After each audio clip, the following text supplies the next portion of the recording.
Úterní festivalové odpoledne vám všem, dámy a pánové. Dovolte nám, abychom vás co nejsrdečněji přivítali tady v kinokavárně Kina Čas na velmi zajímavé Phoenix Talk Show, která má pro vás také dnes v tomto čase 3 úžasné a zajímavé hosty. Pokud tedy nikam bezprostředně nepospícháte, tak vás srdečně zveme k tomu, abyste spolu s námi si Phoenix Talk Show užili.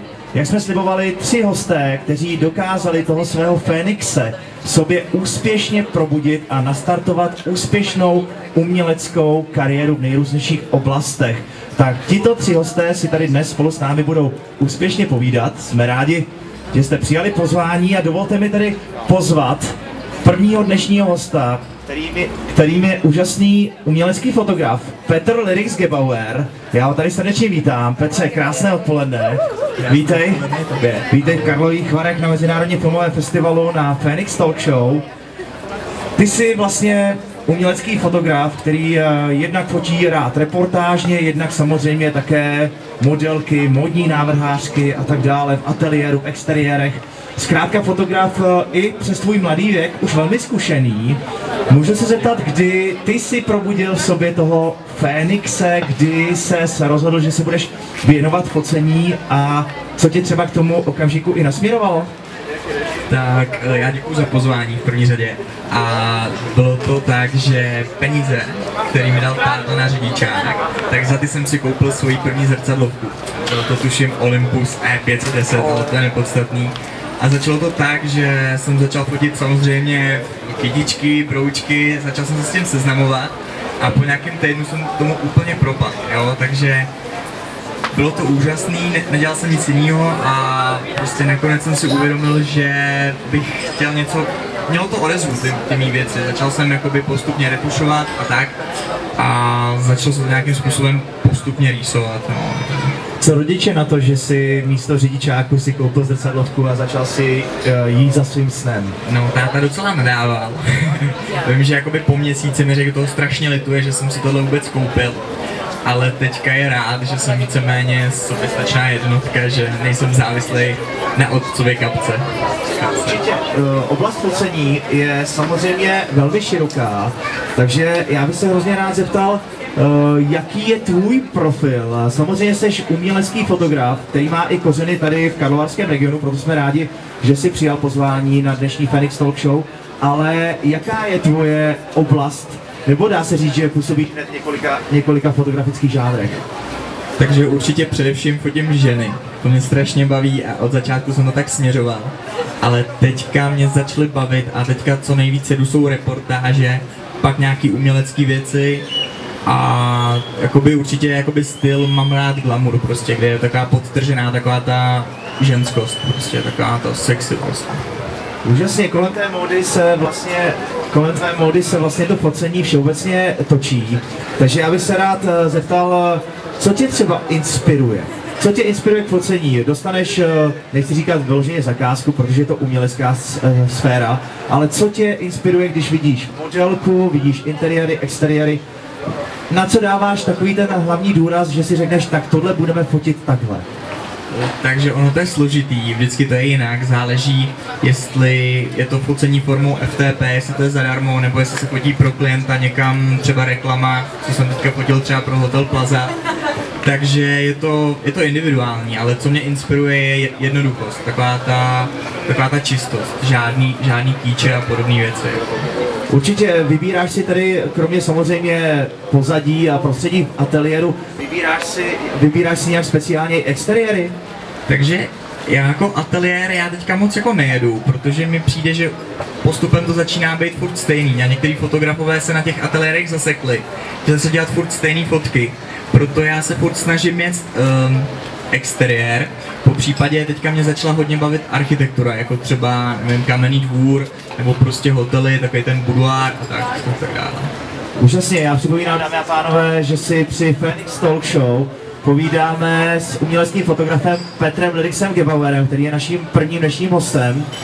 Petře, já vím, že jsi fotil například i módní ikony Beatu Rajskou nebo Blanku Matragi. Jaká je spolupráce s takovými osobnostmi Může jim fotograf vůbec říkat, co po nich chce, nebo je tam nějaký takový odstup, když jsou to skutečně takovéhle osobnosti? Takže třeba s Blankou Matraky, to jsem si nepotykal, tam byl takový trošku ten odstup. Bylo to focení pro jeden časopis a bylo to strašně příjemný. Ta paní byla úžasná, energická a to, co všechno zvládala a zařizovala, to byla strašná zkušenost a jsem za ní rád, protože fakt Blanka Matraky byla skvělá. A Beata Rajská, další vlastně návrhářka. Beata Rajská, tu jsem, jakoby s Blankou Matraky jsem lídal celý den, fotil jsem jakoby reportáž její výstavy a pak i Blanku samotnou.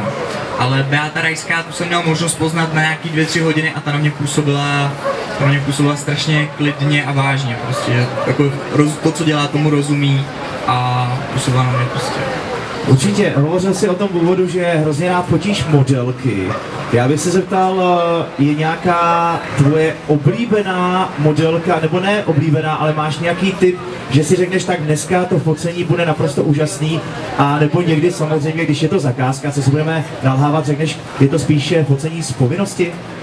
Takže teď už moc z toho povinnosti není, protože dřív jsem bral víceméně všechno, protože tak to vybavení je fakt drahý. Teď už se můžu dovolit vybírat některé zakázky a na oblíbenou modelku pamatuju na Ivetku Vítkovou, která mě posunula strašně dál, protože ona v modelingu se pohybovala 10 let, takže mít tady tu modelku, takže to odstartovalo takovou tu moji jakoby dráhu a na ní moc rád vzpomínám. A co se týče výběru modelek a tak to je prostě individuální. Nemám to tak, že bych říkal, upřednostňuju blondýny s modrýma očima. Prostě ta ženská musí být sympatická, charismatická, aby mě nějakým způsobem oslovila a aby jsme se třeba dali kafe a domluvili se, co a jak budeme fotit nebo nebudeme. Úžasný. Připomínám, dámy a pánové, že si povídáme při Phoenix Talk Show, tady v kinokavárně Kina Čas, s uměleckým fotografem Petrem Lyrixem Gebauerem. Pokud by někdo z vás se chtěl klidně na něco zeptat, máte možnost, samozřejmě využijte toho, že tady máme tohohle hosta dnes osobně. Petře, ještě než půjdeme do finále našeho povídání, ty jsi naším dnešním prvním hostem, můžu se trošku laicky zeptat, máš před sebou focení třeba. Zkus nám vysvětlit, jak probíhá, nechci říkat celý den, ale taková ta příprava na místě. Máš modelku, máš exteriér, viděl jsem od tebe nádherné fotky, když jsme tady v regionu Karlovarska, tady nedaleko na Sokolovsku, v oblasti hnědouhelných dolů. Ty fotky byly naprosto úžasné, uchvacující. Jak to probíhá? Na co dáváš důraz? Přijedeš, samozřejmě modelky musí probíhat, nejprve absolvovat líčení. A jak to probíhá pak z tvého profesionálního fotografického hlediska? Takže já si teďka vzpomínám na jednu zakázku, která byla docela zajímavá. Fotili jsme úvodní stránku pro jeden časopis a když bych měl říct, jak to celý začínalo, takže nejdřív je výběr modelky. Vy můžete navrhnout nějakým způsobem, která se vám líbí, ten časopis vydavatel to musí schválit, pak vlastně se dorazí na místo. Důležité je mít asistenty, protože ateliérový světla hodně váží. Takže asistenty, pak vizážistku, pak někoho s nápadem. Buď je to na fotografovi, nebo někdy si to určujou, třeba tady to byly lidi z časopisu.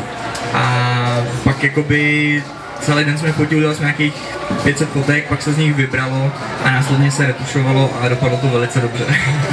Žasník, co rozhoduje třeba při tom výběru fotek, já nevím, můžeš nafotit třeba i několik tisíc snímků, na co pak dáváš důraz při té postprodukci, při tom výběru těch finálních? Tak výběru finálních vždycky jedna fotka se fotí třeba 20krát, aby se vybrala ta nejlepší, takže kolikrát modelka jenom otočí trošku hlavou. A klade se důraz na techniku, musí to být ta fotka ostrá a pak na tom, to je individuální, každý musí líbit něco jiného prostě. Rozumím, ty jsi byl také čerpat zkušenosti v zámoří ve Spojených státech amerických. Co ta návštěva z toho fotografického profesionálního hlediska ti dala? Takže já jsem se tam především jakoby v postprodukci zlepšoval a dostal jsem se k novým věcem, jakoby Wi-Fi karta třeba, která přenese obrázky z foťáku do počítače, takže techniku jsem tam hodně nastudoval, pak jsem prostě se naučil věci jako tablet, retušovat prostě tuškou, hodně mi to dalo, srovnal jsem tam poměry, pak nějaký 2 modelky jsem tam fotil, bylo to hodně zajímavý ta Amerika. Úžasný, já ti moc děkuji za to, že jsi dneska přijal návštěvu, samozřejmě se ještě zeptám na otázku, co ty a Mezinárodní filmový festival v Karlových Varech, jak z osobního hlediska, tak i z toho profesionálního. Je tam spojitost focení a film? Focení a film určitě si myslím, že je spojitost, ale teďka na tom filmovém festivale tak hodně teďka fotím jakoby v klubu FOPA, tam bych určitě všechny chtěl pozvat, je to skvělý klub. A na filmy moc se musím přiznat, že moc tím nežiju. Možná je to tím, že jak se říká, co je v domě není pro mě, že jsem tady z Varu. Nevím, prostě teďka v létě mám hodně práce, takže nedostal jsem se na žádný film a ani to nemám v plánu. Čeká, že tedy i přes léto hodně focení? Přes léto víceméně absolutně strašně moc toho, v zimě fotografovat odpočívat.